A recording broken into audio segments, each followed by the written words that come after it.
Well, hello there. Before getting into the build of this dinghy, I just wanted to say a few things. I wasn't really planning on documenting this build, and so a lot of the early footage is not very good, to say the least. The second thing I wanted to say was just kind of provide an explanation for why build a sailing dinghy. So this dinghy will be our vehicle for our cruising life. So we will be using it to get to shore, to get our groceries, to ferry equipment back and forth from the boat. So the question is very valid, why a hard sailing dinghy? Because that is not the most practical vehicle for this purpose. The answer is, honestly, it's just more fun. What is special about this one in particular is it is a nesting dinghy. And so one of the main problems with a hard dinghy or a sailing dinghy in general is how do you store it. And so this one comes in two halves, and the top half just fits in the bottom half like that. And then the whole thing can be stowed on deck wherever is convenient, and I'll get more into that later. That was the motivation for why we can get away with a sailing dinghy on our small 32-foot boat. And I hope you enjoy the documentation of this build. Oh, and one more thing. I don't explain why I chose to go from a kit, but the reason was the marine plywood that is required for the construction of the hull is quite expensive, especially here in California. So it ended up not being that much more expensive to just have a kit, which is really nice because all of the hull pieces are CNC'd for you, and that reduces the amount of work you have to do. It's still a lot of work, but it is definitely less work than having to cut out all the plywood from sheets. All right, enjoy.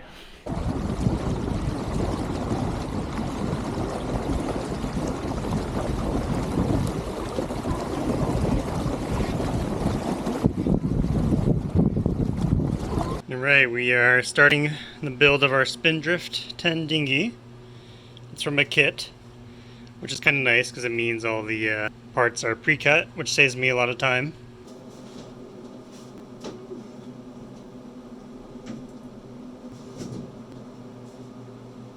Had the boat going 3D for a second, and then I realized the bulkheads actually need to go in before I start stitching together the side panel to the bottom panels. And I can't do that yet because I have not filled my holes with epoxy, and it'll be much easier to do it now as opposed to once they're vertical. So there's two of these back to back. I've also filled the bolt holes with thickened epoxy. So the thing I'm going to do right now actually is got to temporarily join these two bulkheads together. And I'm going to use these cardboard spacers. And the idea, if I just throw this in here, over here, then when we go to cut the boat in half, we'll have a gap between the two bulkheads that our saw blade can fit into, but it's a little bit thicker than I want, so I might go with something smaller. I've actually hammered them down so the corrugations are less prominent, and I'm just using some super glue and a little bit of super glue catalyst.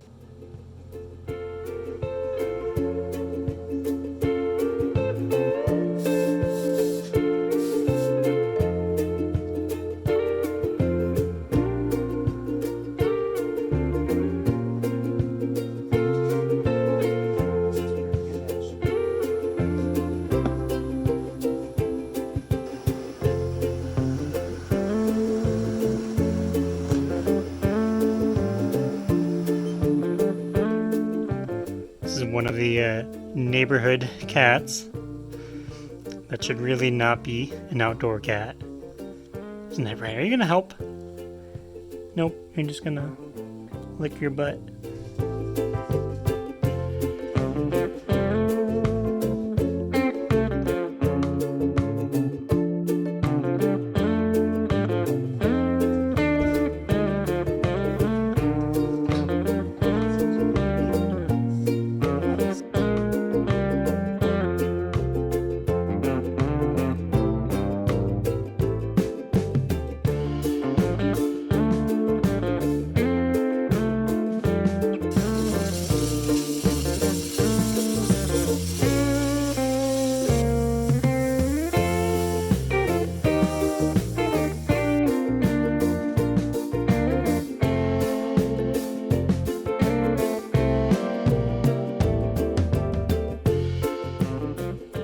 boat's now ready for some gluing. Primarily just the breast hook up here, which I have secured with 2 screws and then clamped at the bow.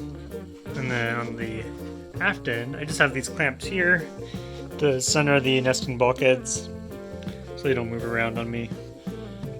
We got these transom knees that I've screwed in, and then 1 screw over here, and same over there.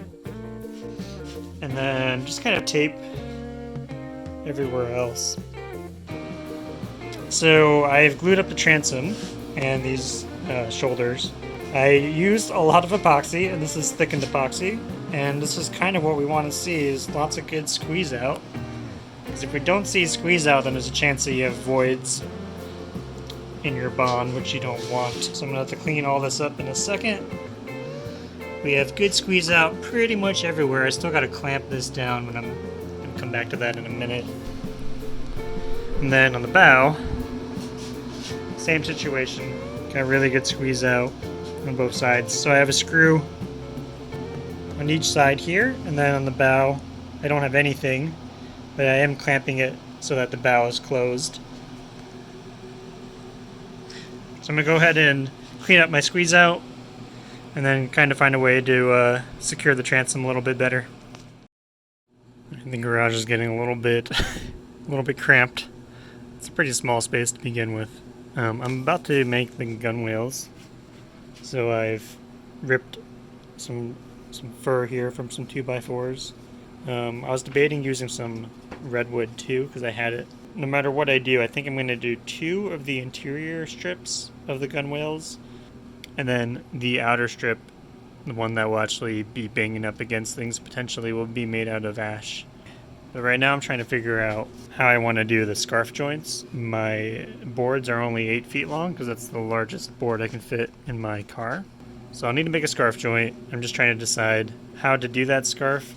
So here's what I came up with for a table saw scarf jig. It's just a piece of, I think, 1/4 and 1/2 inch plywood. Piece of, this might be ash or oak.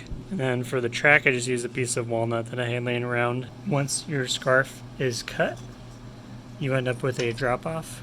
I did put a piece of tape on my my guard here to prevent the piece of wood from coming down and jamming between the blade and the fence thing.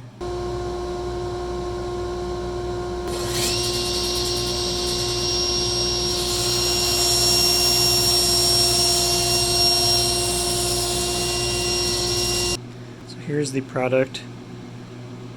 It's a 8-to-1 scarf joint, and then these will be glued up with some epoxy.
like a gin and tonic? Sure. Can we? Yeah.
So these chines are cleaned up a little bit from the puzzle joint, so they're at least all flush with the bottom and the side of the boat. I still need to round them over a little bit, but before I do that, I think I'm gonna fill all the voids with thickened epoxy, and then I'll sand it down.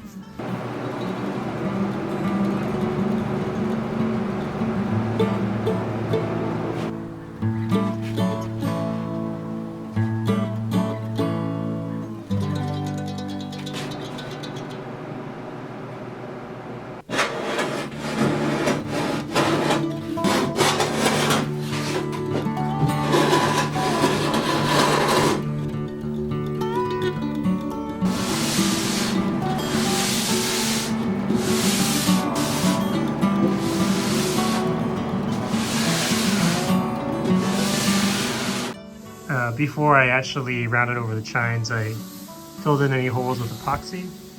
I decided to do it in that order just so I could make my life a little bit easier. I think it was a good choice. It makes planing just a tiny bit more difficult since you're planing through epoxy, but it still works out pretty well.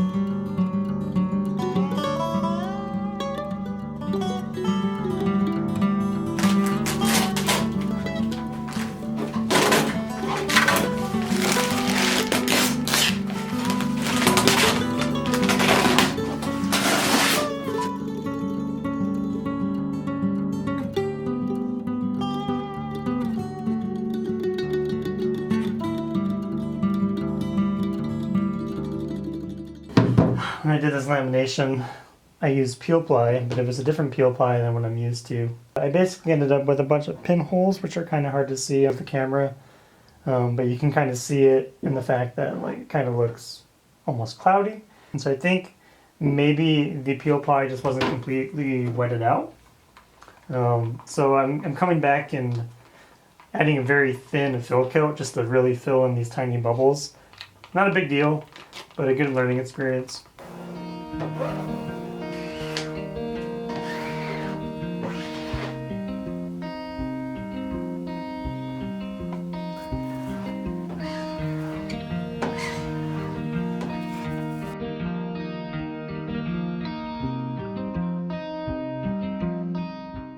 The moment has come where the boat will become two boats. I'm about to saw it in half along the nesting bulkheads there. So there's a deliberate gap here, which I have little cardboard spacers holding that gap that will fit the kerf of the knife, the saw blade.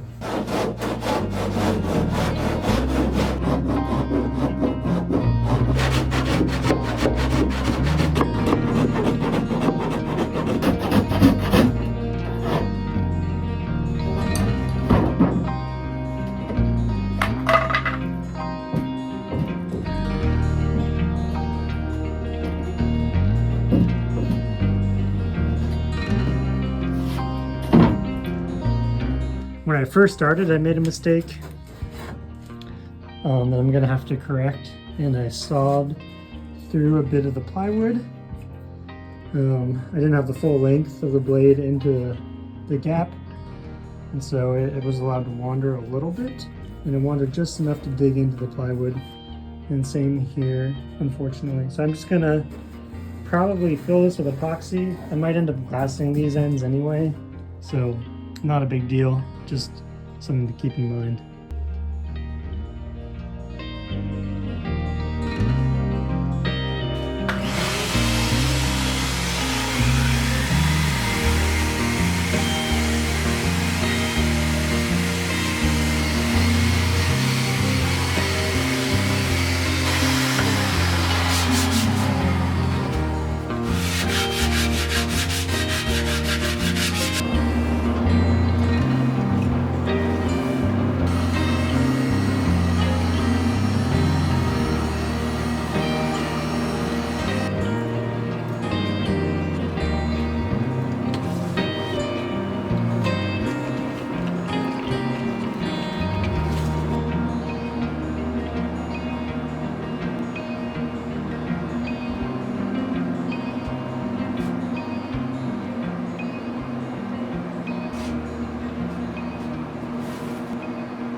So I have the rudder here, and I have glassed the other side already, and I just glassed this side.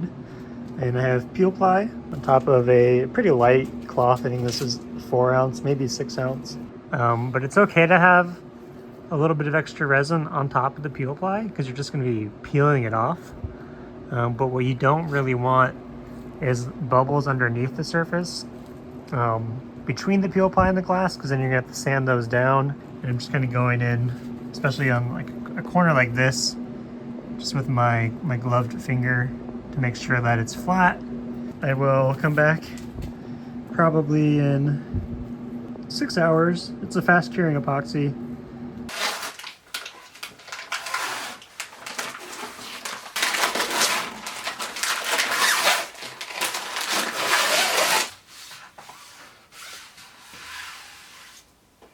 So I've glued on the C-tops with some thickened epoxy, and I tried to do a decent job of just filling the gaps here. They're going to need to be trimmed a little bit since they do overhang, and then I'll probably do a glass taping on the edges, on the outside edges too.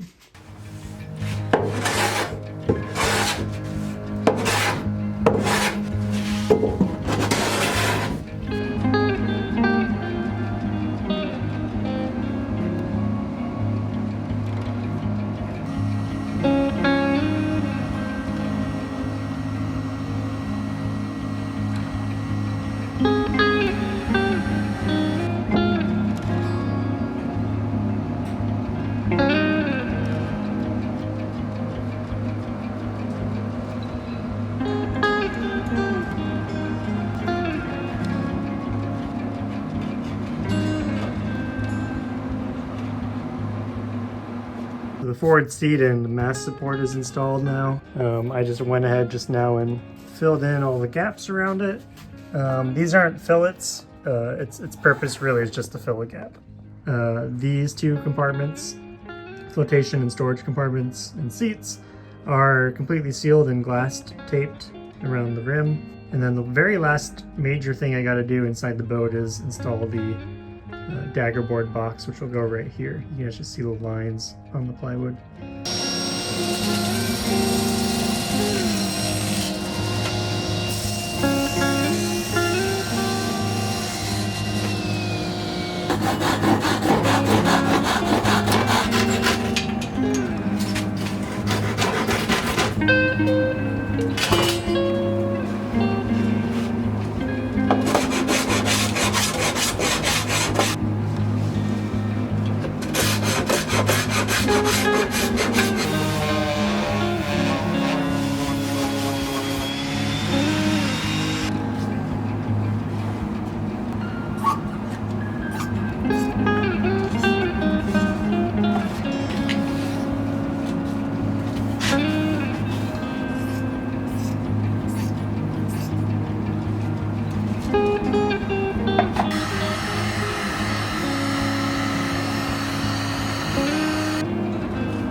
I'm about to glue in the Daggerboard box trunk here, but before I do that, I just need to make absolutely sure that it's basically straight up and down, perpendicular to the nesting bulkheads, in line with the boat axis. So the way I'm deciding to do that is I've put a straight board of hardwood across the nesting bulkheads, and then I've taken my digital level and put it on that board, so I know that whatever I measure is going to be relative to this surface now, or relative to this axis on the boat.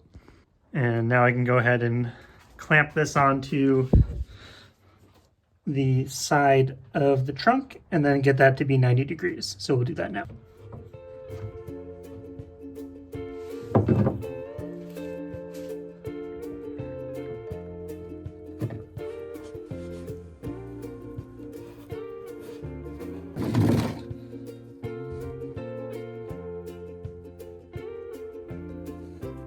So I'm about to go ahead and glue on the other half of the truck box here for the Daggerboard. The other thing I've done is I've drilled a hole in the bottom of the boat. This will be where the slot gets cut out for the Daggerboard. And I drilled the hole now so that I know exactly where this slot should be. And what I'm going to come and do probably is widen the hole from the outside, and then get a router bit through there, and then route like a flush trim router bit the entire slot once this other panel is glued on.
I have now put fillets on the keel on both sides.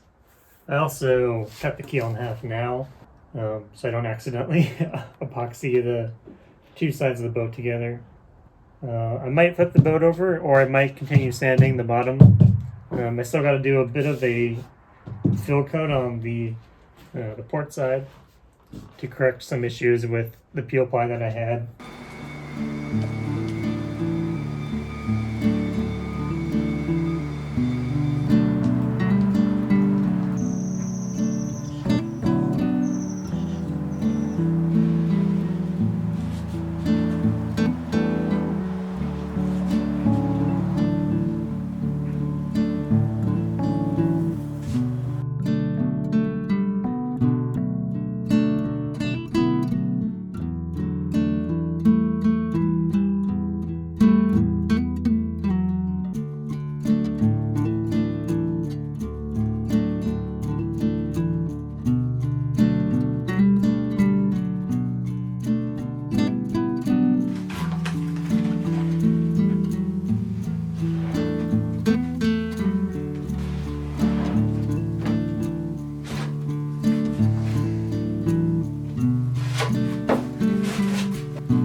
I decided to add some epoxy fairing compound to the outside of the hull. And the reason I did that was just primarily because even though I used peel ply on the boat, I didn't do a very good job of using the peel ply. So I ended up having to do some sanding in the end. And there's also some issues with the peel ply where I ended up having some air pockets kind of between the ridges of not the glass, but of the pattern on the peel ply. So I got compound down on the entire hull, including the transom. And I'm gonna sand probably 70% of it off. And the goal is to get it as smooth as possible.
I'm going to get the middle thwart kind of set up here. And then I just have these weights on here to keep it forward and flat, because I'm going to glue in the support blocks that go on either end. So there's one right there, and then there's one over there. And then I just have these clamps with a piece of wood kind of holding it against the hull. And then the aft ones are kind of special. So these ones, just pulled this out. I haven't glued it in yet. They need to be shaped kind of in this direction so that when the two hulls are nested, the top piece will still fit in. They are also beveled about 12 degrees so that when they're up against the hull, they have a parallel surface with the middle thwart.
have no name.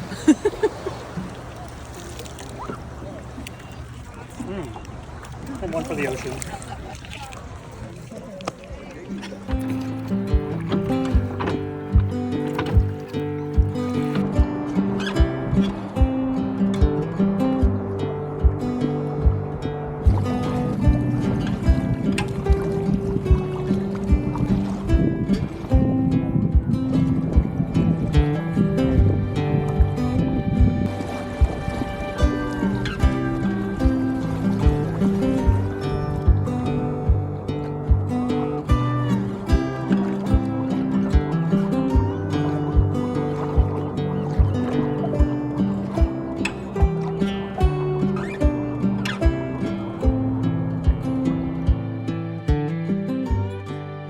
Alright, it's a big day. The dinghy that's been sitting in our garage since I finished building it is finally going over to the boat. And there she is. So I made this 3D model of our boat and I printed it. And I also made this dinghy model, and this comes in two parts and it could theoretically be joined. And so the idea was that I could kind of see where we're going to put the dinghy on the boat. So we have a couple options. One is on the foredeck, and I think it would just barely fit here. The other option, these are pretty much the only two options, is to put it under the boom, so midships. And each has its advantages. I think I like the midships option. We'd actually probably do it like that.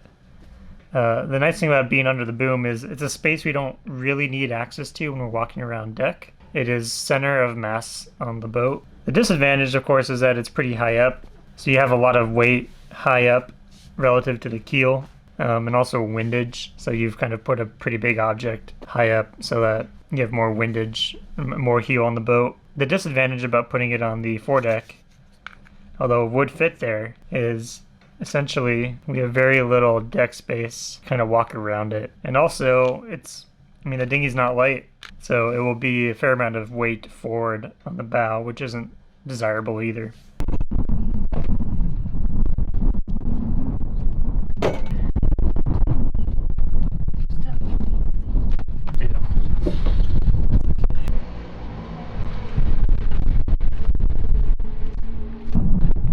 You got the two parts of the dinghy on the boat just to test fit them and see how everything is going to look. I think we like it under the boom as opposed to on the foredeck. I think that would be more out of our way. Okay, there we got Katie on the middle. Yeah, the foredeck is a reasonable option.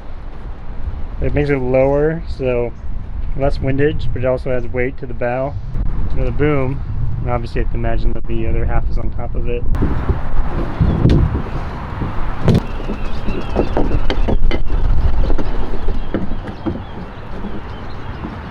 So we didn't record any video after we kind of situated the dinghy on deck, but we think that this location is probably the best spot.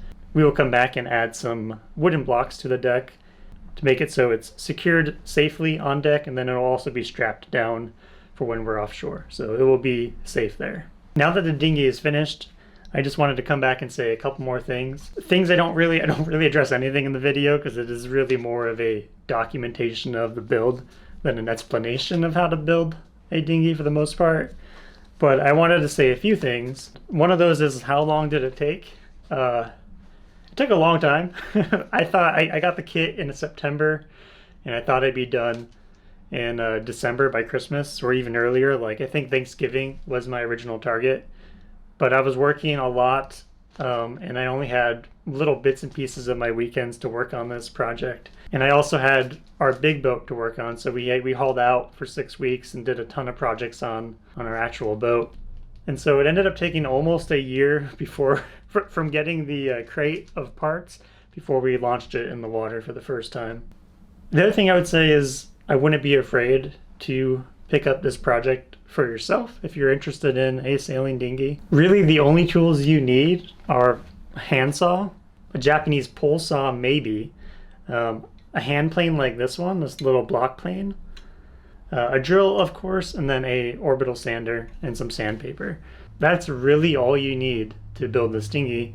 And I think from a skill standpoint, the instructions are pretty clear. And if you do run into any issues, there's a pretty good support community on the internet that can help you out with some of those. So I would say if you want to have way more fun with your dinghy, then a hard sailing dinghy is the way to go. All right, hope you enjoyed that, and hopefully we'll be back with some more videos in the near future. Oh, it's light as a feather. This is way better than inflatable dinghy. Weighs way less. So easy. Oh wait, there's two halves.